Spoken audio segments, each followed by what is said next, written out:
And welcome to the November Facebook chat. I'm your host, Robert Soto, along with your co-host, Tammy Grunart. Hey everyone. And we're happy to have you join us here this November. Again, missed 1 month, unfortunately, but back on track. And as my opening comments indicated, we are going to recognize and celebrate once again our veterans as we are a week after Veterans Day, or just a few days after Veterans Day for that matter. We felt it. Uh, we felt the need to come online, find a setting that celebrates our veterans, and that's where we are today. So tonight, as you can see, and you may have seen it on some of the social media feeds, the new mural that's downstairs at the Corporate Business Center. We are directly in front of that.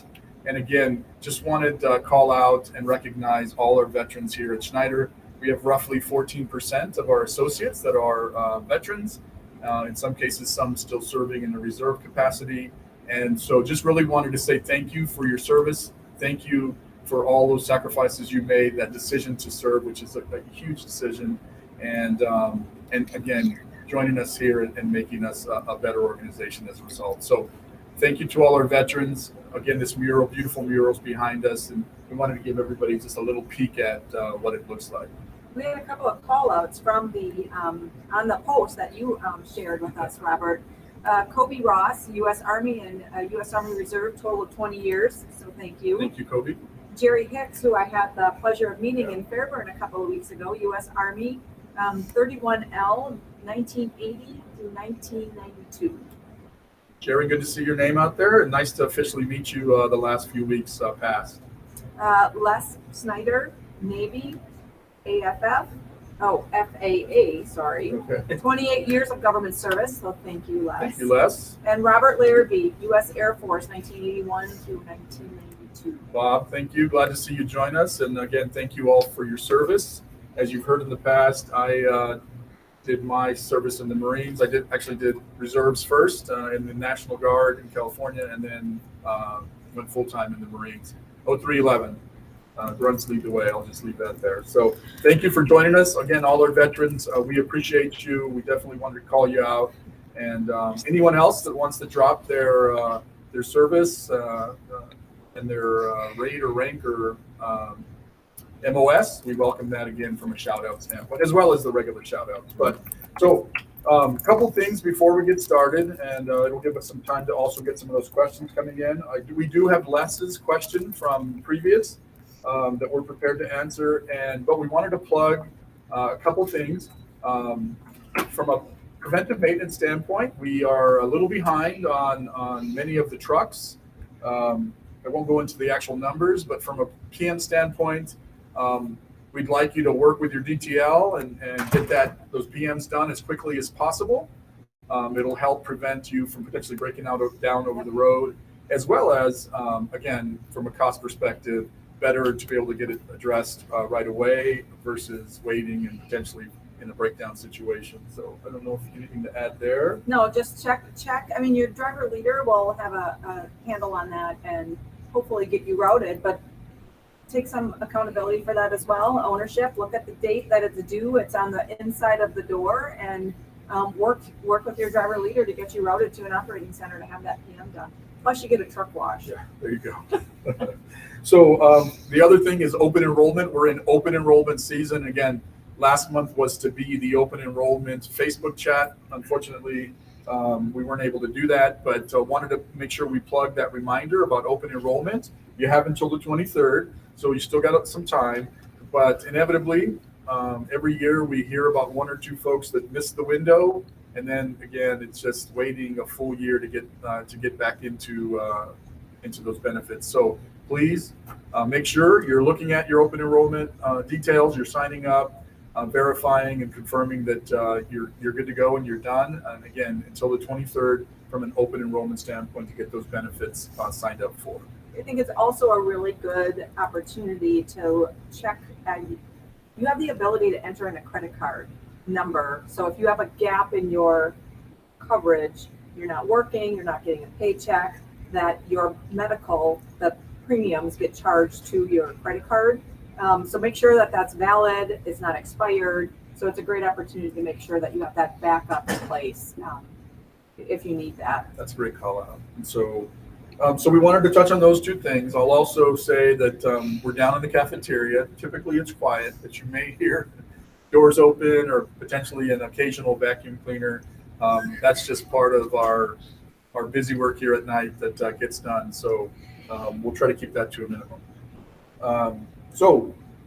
Wanted to address Les's question. Les had a question about lumpers, and his question was around why is there a difference between paying a lumper, and of course, all of you out there that have utilized lumpers before are well aware that when you go through that lumper process, it's, again, I haven't been in operations for a while, but it wasn't unheard of to hear $250, $300, $350 for lumpers versus a hand unload. So less, the difference there is this.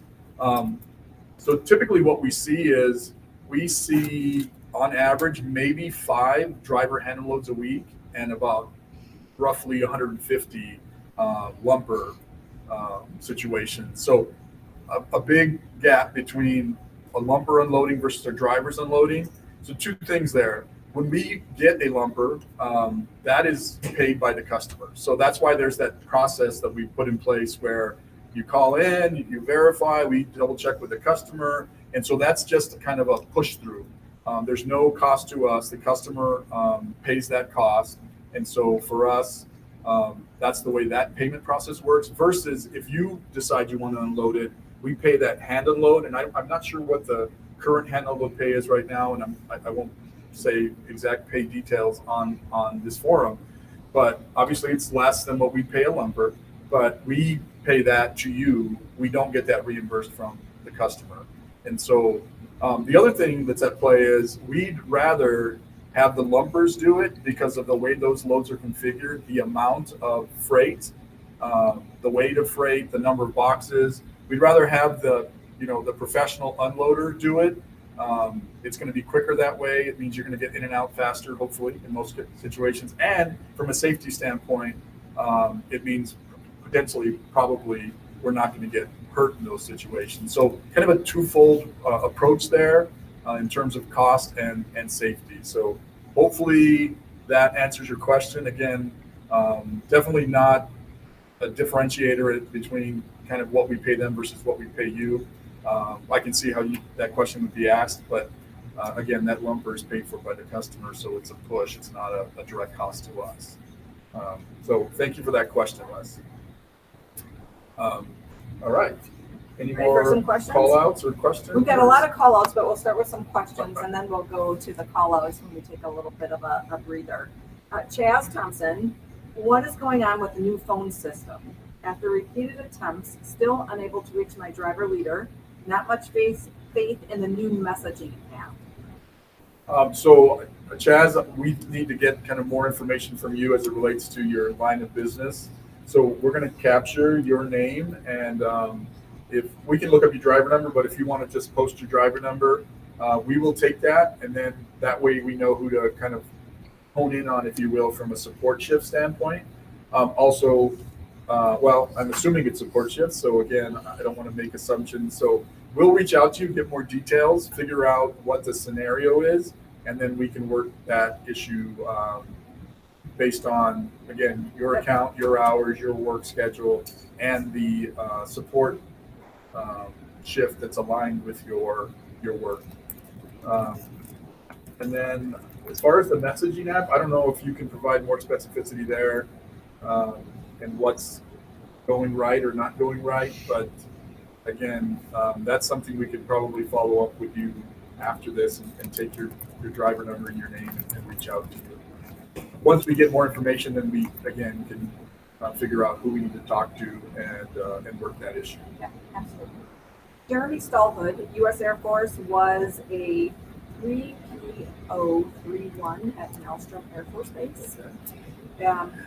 The new chat app, it still never shows messages read or by who.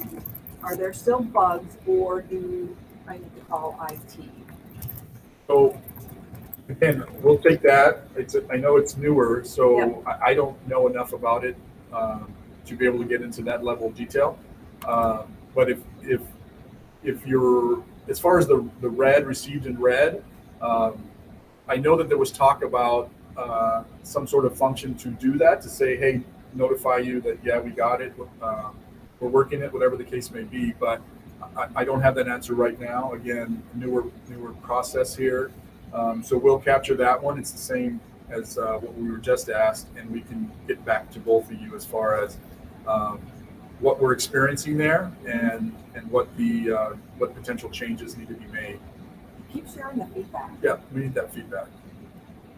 Kurt Ditto, can you find out why fuel economy drops in the new trucks per mile during the cold weather? Kurt, good to see your name out there. Thank you for joining us.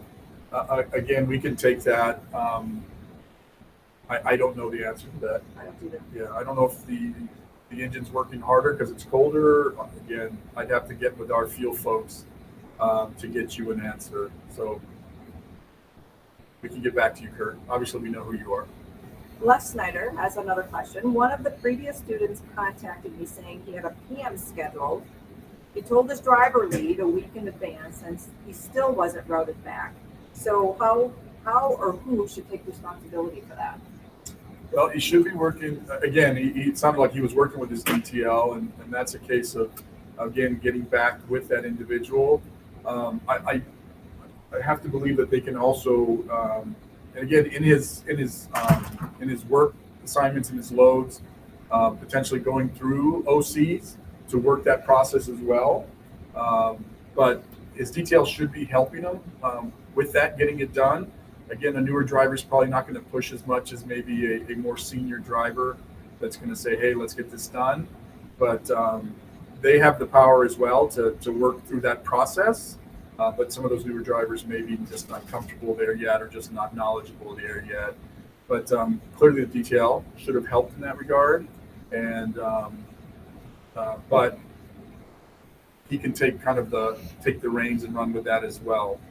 Not knowing which configuration, but I have to believe he's going through various OCs and potentially has time, a DOT break, whatever the case may be, and try to get it done that way as well. A week ahead of time, I probably maybe would have, again, I'm not a driver, so forgive me, but I may have tried working that a few weeks ahead of time versus a week ahead of time because, again, things happen, loads and work and all that kind of stuff. So, but clearly the detail should have helped in that regard, Les. Sometimes there's extenuating circumstances that we might not know about, freight conditions, those types of things. So there's a lot that can go into it. Right. So we're not saying drop everything and go get a PM. We're saying work to get in, Right. to go and get a PM.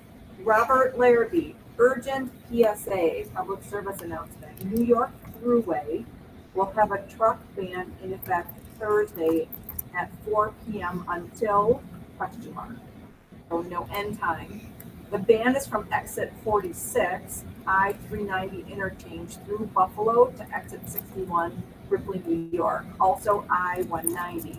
This is due to a lake effect snow event with 4 to 6 feet, yes, 4 to 6 feet expected in the most affected areas. I-81 north of Syracuse will also be affected, but no ban in effect or proposed yet. Wow, that's a lot of snow. So tomorrow, I believe, is what he said. Thursday from 4 o'clock until ? Okay. So thank you for that. Again, safety first and always, and we have our safety director here as well as is typical on these monthly chats, and so we'll take that and we'll make sure that I'm certain we're aware of it, but we'll make sure that that gets out to where it needs to get out in terms of notification within our system and from an awareness and a safety standpoint. So thank you for that, Bob. And that leads to a question I heard this afternoon from new drivers during driver orientation here in Green Bay, asking the question, as a new driver, how do I handle a weather event? What do I do if it's snowing really hard or it's sleeting or it's icy? So what kind of guidance can we give our new drivers as they're preparing for this winter weather? So, and again, I should have mentioned, and I didn't, that the team, the social relations team, has been out traveling for several weeks and to various locations. We've been to Chicago and Atlanta, Fairburn, City. Salt Lake City, Cleburne, Texas, a bunch of other locations. In that process of the last several weeks, we've heard from a lot of drivers. So if there's any lulls in the questions, we're going to go back to some of those questions that were asked of us while we were out in the field. And so with that in mind, Tammy's bringing up a question that she heard today. And so from a weather event standpoint, it's all going to be situational, and it's all going to be based on the individual. So there's no cookie cutter response, because every driver is going to approach that situation differently. Their experience level, their confidence level is all going to be different. So the best advice I have for drivers is evaluate the situation, talk to your DTL, your ops leaders. If you have to go to your ops manager or director of ops, that as well. Evaluate the situation. What's the outlook? How long? What are the conditions? What are other drivers doing? And not that you have to do what other drivers are doing, but taking all that into account and then saying, here's the right decision for me in terms of safety. I'm going to stop. I'm going to park. I'm going to wait till the sun comes up, till the ice starts melting, whatever the case may be. Or I'm looking out. I feel like reasonably safe. I feel safe, and I'm going to proceed that way. So it's really, there's no, here's your answer, go with it every single time. It's situational, it's individual, it's evaluating, and then proceeding with safety as the backdrop every single time. So when in doubt, in those weather-related situations, legitimate concerns, you want to default to the safety. And I think Robert Larrabee, through his kind of alert that he gave us, demonstrated what you need to do. You got to plan before you go. Yep. You have to look ahead where you're going, what the weather conditions are going to be like there. And what are you going to do? Have a plan in place for what you're going to do if bad weather strikes. Don't drive into it and think, well, I'm going to stop later, right? Have a plan. Have a plan. And we say it all the time, right? You're the captain of your own ship. You've got to make that decision, because we can look at weather and we'll look at it on an app, but we don't know if a patch of really dense fog is rolling through in an area, or if it's sleeting and icy in another area. You're there. You've got to make that call. Make sure you're going slow enough for road conditions. Absolutely. Slow down. You're going to see traffic whizzing past you, going at really high speeds. Don't use your cruise control. In any kind of inclement weather, you don't want to use your cruise control. Increase your following distance. Give yourself a lot of opportunity to stop. Make sure that you're carrying your emergency kit. And some of this is coming from Dan Drella, who's here with us. So thank you, Dan. Yep. Carry that emergency kit. Make sure that you've got warm clothes, extra blankets, food, water, in case you do get shut down somewhere and you can't move on, that you're prepared to be able to kind of make it through for a few days should you need to. Yeah, absolutely. Again, weather alerts, road conditions, and all those resources that are available to you that you should be kind of working ahead on to have that plan in place, potential parking locations, all that kind of stuff. So we're in that season now, right? So you saw from my kind of clip yesterday morning as I walked outside, and there was ice and snow out on the pavement. We're in that season. And again, I saw this morning before coming to work that there was lots of weather coming through the Midwest and the Northeast, as Bob Larrabee just pointed out, for that upstate New York area. So I'm trying to catch these messages and comments as they're coming through, and two of our Schneider ambassadors kind of chimed in, and James Hall said, don't drive out of your comfort level, right? Drive within that comfort level. And then Wes Arnott said, communicate, communicate, communicate. You're the captain of your ship. Use the weather, the traffic app to plan ahead. So I think just great, solid advice from two really good drivers. Jason Armbruster, you are the captain of your own ship. So I love to see our ambassadors chiming in. Absolutely. Yeah. A lot of experience there, a lot of knowledge. So, and that's again part of your resources, right? You see another Schneider driver. What do you do? How do you handle this? All those kind of things, because they're going to give you that firsthand, real world experience.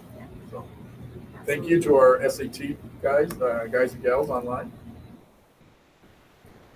Absolutely. We wish you were here. We were going to have them last week or last month, but it was just unfortunate. So we've got a lot of call outs. So I'm going to just take a moment to read through some of the call outs, and forgive me if I missed some of them, but they're coming through kind of fast and furious. David Trump Sr., hello, Robert from Chicago Training Academy. Hey, David, good to see your name. Thank you to all our vets out there. Appreciate your service, and happy Thanksgiving to everyone. Absolutely. I should have included that, as I can't believe that's next week already. So happy Thanksgiving to everyone. Take some time to enjoy those special things, your family and friends. Kevin Coker has a question and some comments. Good evening, Robert, Tammy, and team. Any update on the global nav? Also, will it be retested with TVs? So no update on it. I know it's still out there, and we're obviously still considering that. Some work to be done. So nothing new, Kevin, than what we've talked about in the past. And as far as testing again, I would believe we have to test it again based on kind of restarting once we do. So I don't know if it'll be with TEs or if it was with TEs specifically before, but if you're interested in that, let us know, and we can put your name on that list as far as getting involved in testing. So good to see your name, Kevin. Thanks for joining us. Denise Smith is checking in from Indy. I was in Fairburn a couple of weeks ago and had the pleasure of meeting Denise for dinner. So it was great to see you, Denise. Hi, Denise. Thanks for joining us. Robert Larrabee, good evening from Herkimer, New York. Okay. I said that right. Ellen Knudsen, hello from Snowy, Vermont. Kevin Colhoot, glad to see you both at Fairburn over the last couple of weeks. Enjoyed meeting both of you. Good to meet you, Kevin, and put that face to the name, and appreciate what you do out there in Fairburn and helping prepare our students and these new drivers be safe and productive for us. So thanks, Kevin. Christopher Ugly, not a question, but a comment. We need to find a place to wash our trucks here in Maine. He's on one of the dedicated accounts there. Trucks are getting very dirty. Okay. We can take that down. If you want to just, again, if you want to provide your driver number, we can take that as a due out, figure out kind of what's the art of the possible for you way up there north. Yeah. I don't know what account you're on and where you run, but we can figure out kind of what's the best options for you. So Jody Tracy, how much money has Schneider spent on the development of automated trucks instead of letting that money stay with the drivers who earned it? So I couldn't quote you the amount, and I wouldn't do it on a public forum, but we're involved in that endeavor. It's part of the industry and part of what's going to be the future here. And so as an industry leader, as with many other things, whether it's safety, other technology, it's the various things, we're going to be involved with that and try to be in the forefront of it, as we should be as a leader in the industry. But that's where the industry is going, and we want to be prepared, and we want to be able to understand it. What are the changes? How is it going to evolve?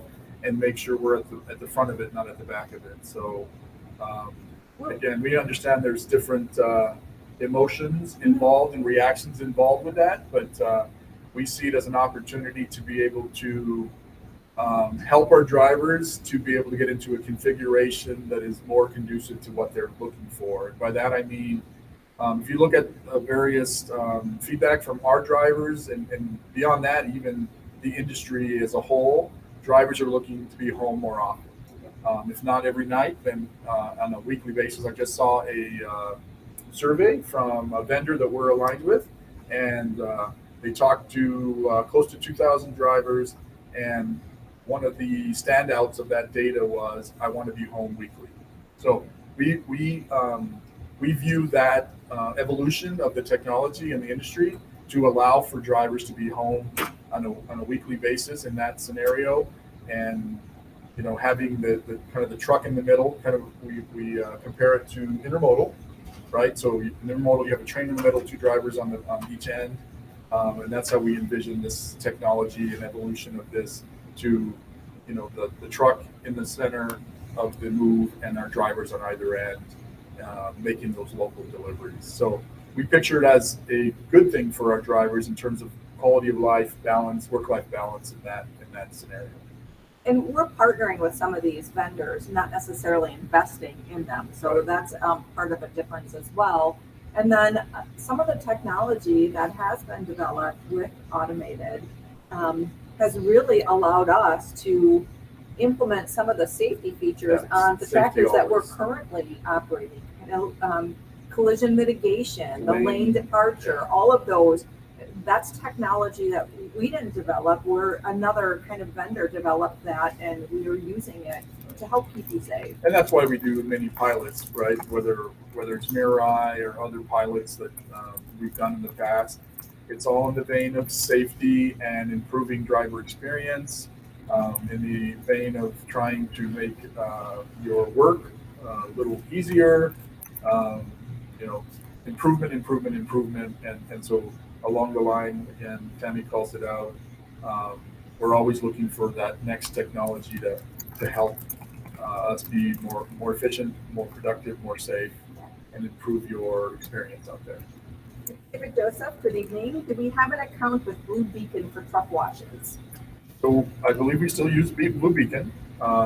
That's the vendor we're aligned with. And once you get a PM, you can get a voucher, if you will, and then go to the Blue Beacon to get your truck washed. That's the process.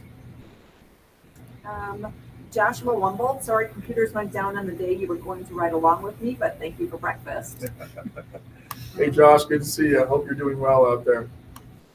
Jamal Fentress, can you guys ask questions about intermodal? Good evening. We'd gladly take questions about intermodal. Robert has deep history with intermodal, but let us know what questions you've got.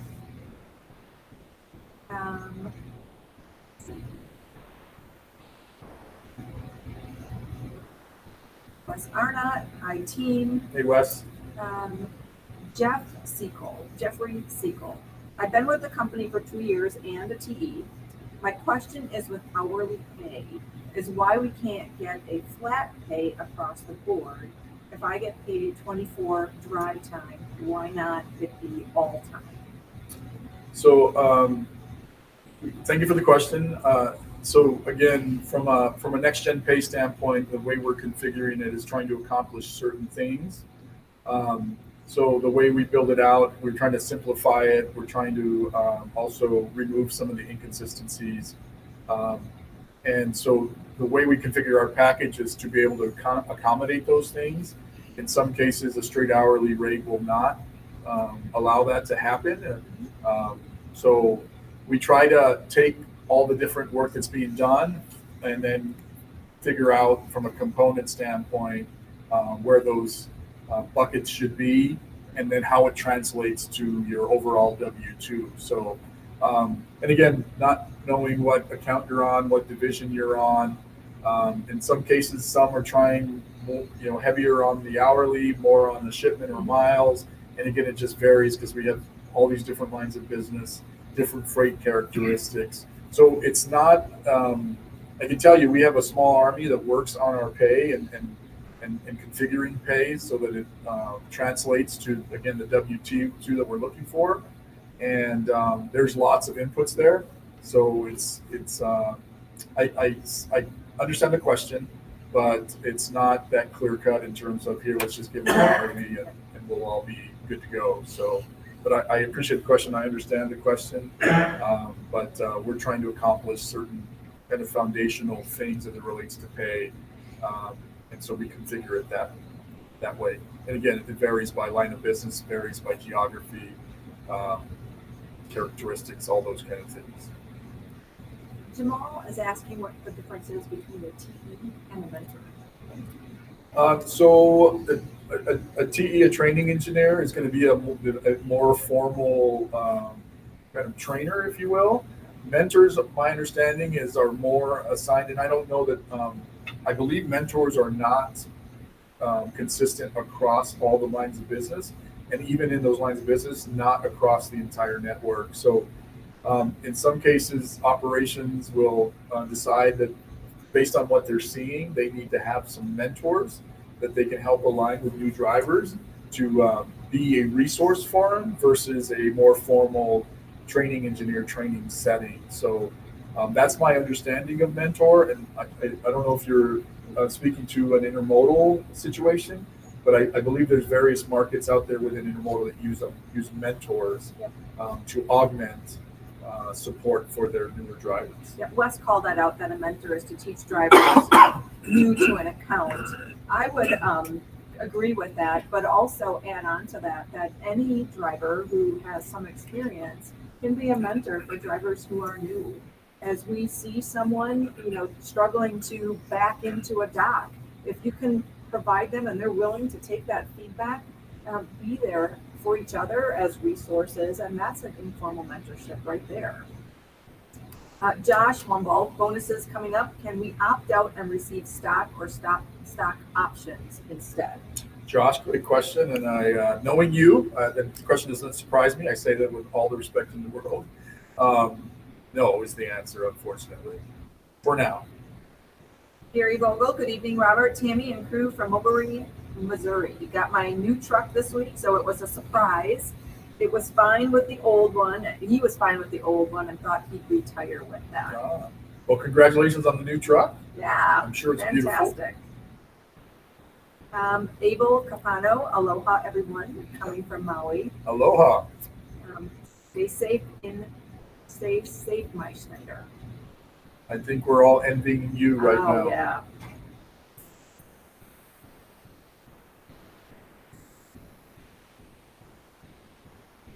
A lot of comments, so digging through them.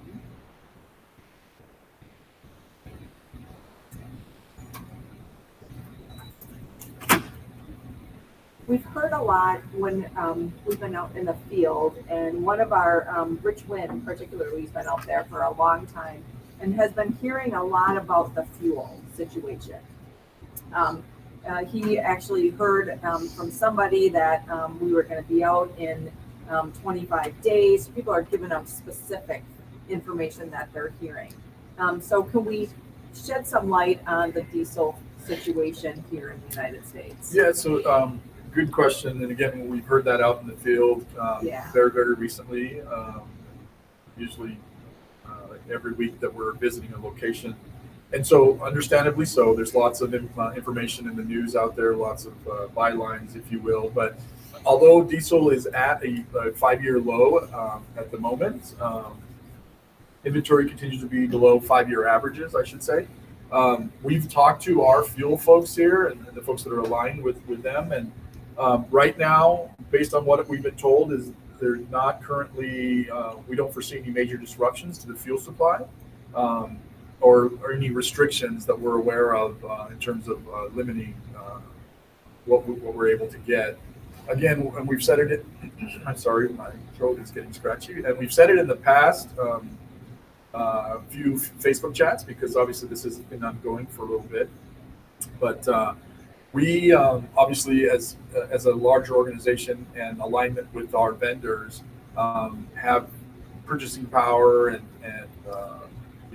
kind of I'll use the word clout for lack of a better term, but it's not necessarily the word I'm looking for. But so we have that purchasing power based on our vendors, our agreements, our alignment with those vendors. And so right now, although there again is general concern out there as it relates to what we're interacting with and being told, is at this point we're fine, we're good. Mark Dickerson has a question. Why do you run drivers hard one week and not give them miles the next week?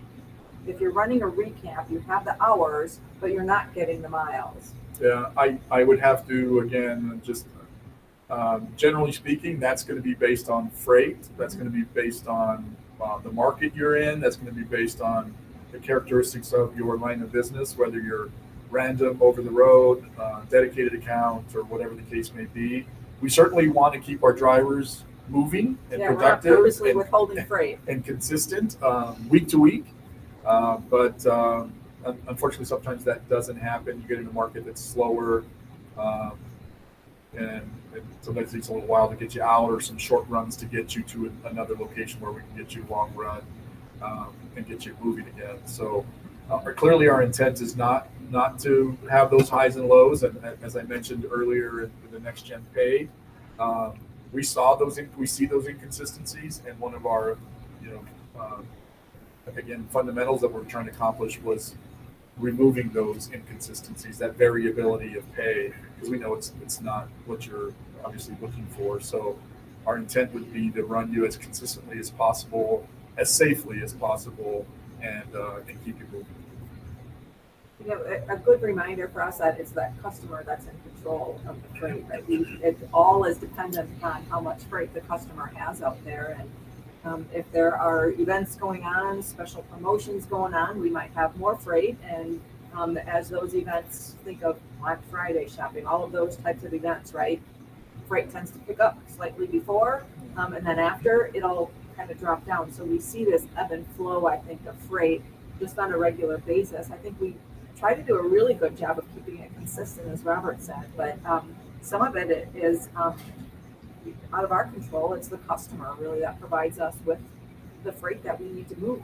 Well, and we can look at your average miles for your configuration, for your location, for your business setting, and if you're below that average, then clearly we can look at that, determine that, and then see what we have to do to get you to where at least the average is, right? So if you're far below your peer group, we can determine that, and then we can work with you to identify what do we have to do.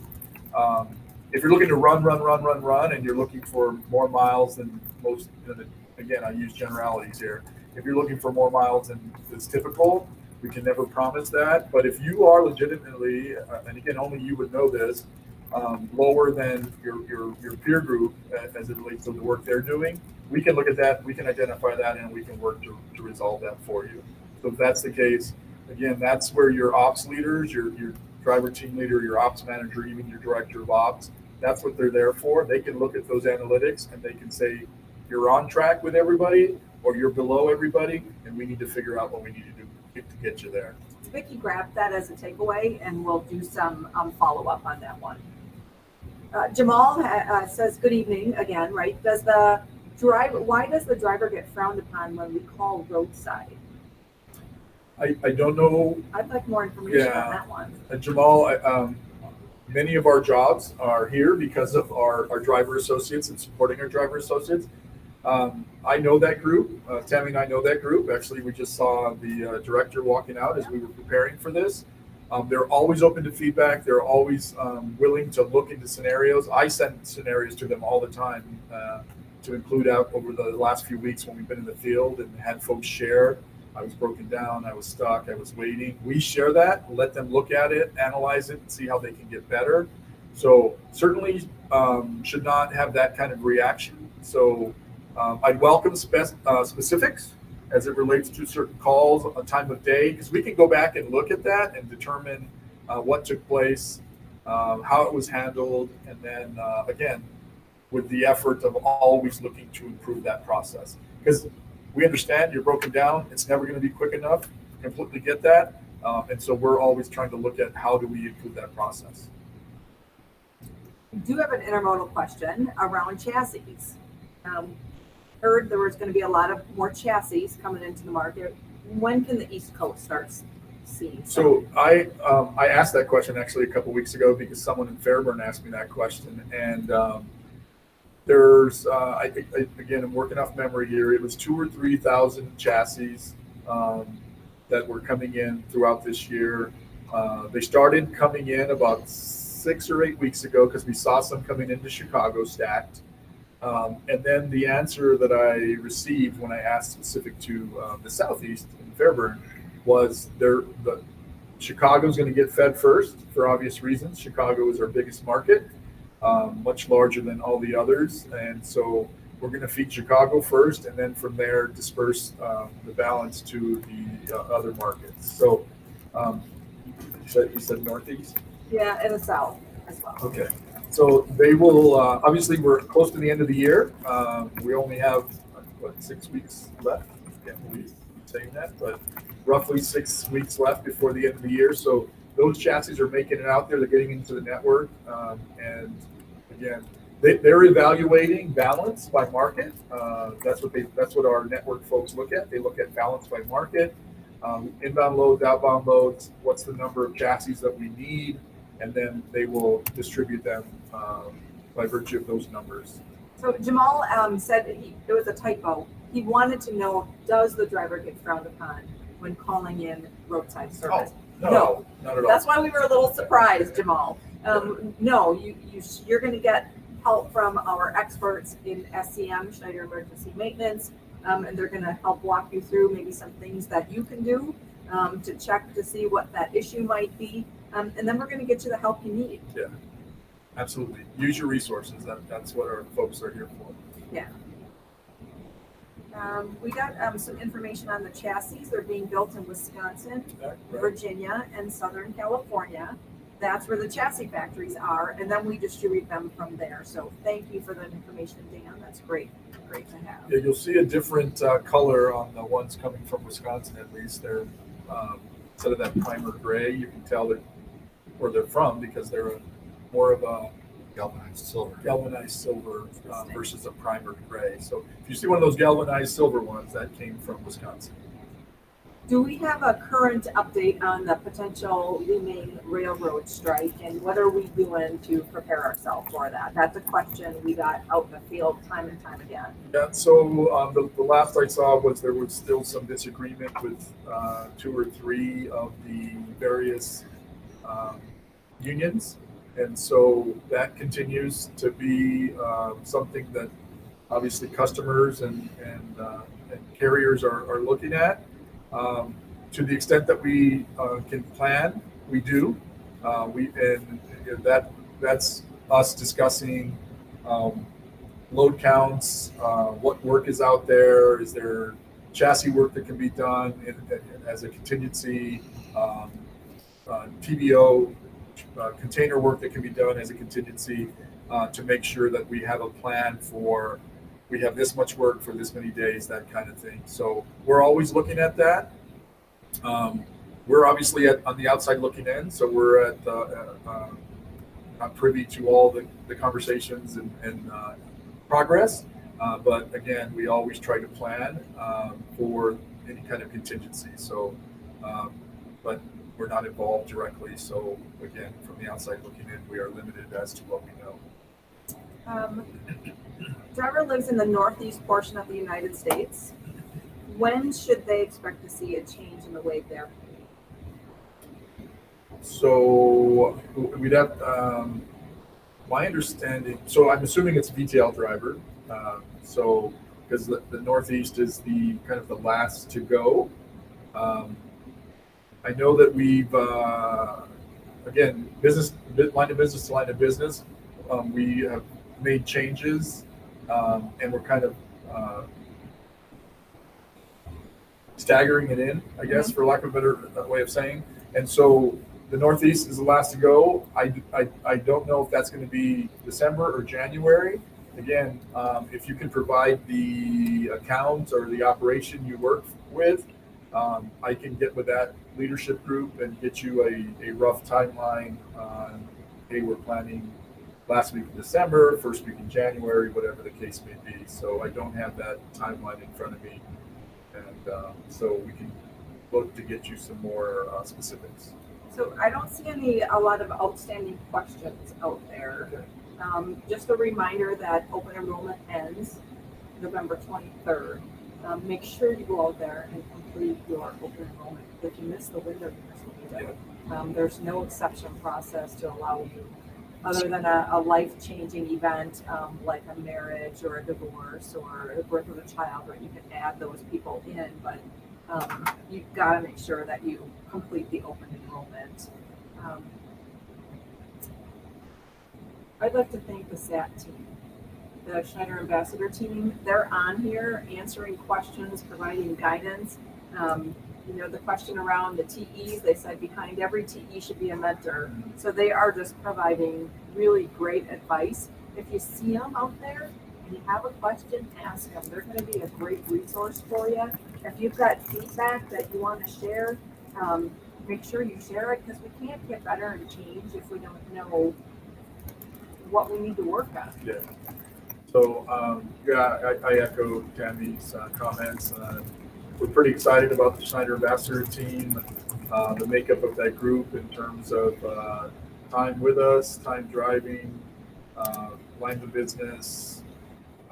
Just a great group, presented very, very well in terms of training and lunch and dinners and things like that. So just want to say thank you to that group, and sorry I missed them, but look forward to as we start to build out these schedules. So no outstanding questions. Nope, none that I can see. I could have missed some, and if I did, I apologize. in And so we advance. can get to those. Yeah. So we'll reiterate our thanks to our veterans. Again, just excited about the support that, as a fellow veteran, excited about the support that the organization provides in terms of hiring veterans, supporting veterans, making sure they're home on time for drills, whether they're overseas, making sure they don't have any worries when coming back. All those type of things. Proud to see this mural that we have that was just put up, as well as those two new military-themed trucks, which are beautiful. I know Doug Huber got one. He was out here picking it up, and he's a longtime Schneider driver, and I know he's just ecstatic about being in that truck. So thank you to all our veterans. We'll also say, wishing you a very happy Thanksgiving. Yes, happy Thanksgiving. Enjoy the holiday. Hopefully you get some time at home with your family and friends. Count our blessings, and we thank you for all you do. So we're gonna call it here about 10 minutes early. We thank you for your time. We thank you for joining us. Glad to be back with you here on the air, and we'll see you in December. Be safe out there. Happy Thanksgiving, Thank you. everyone.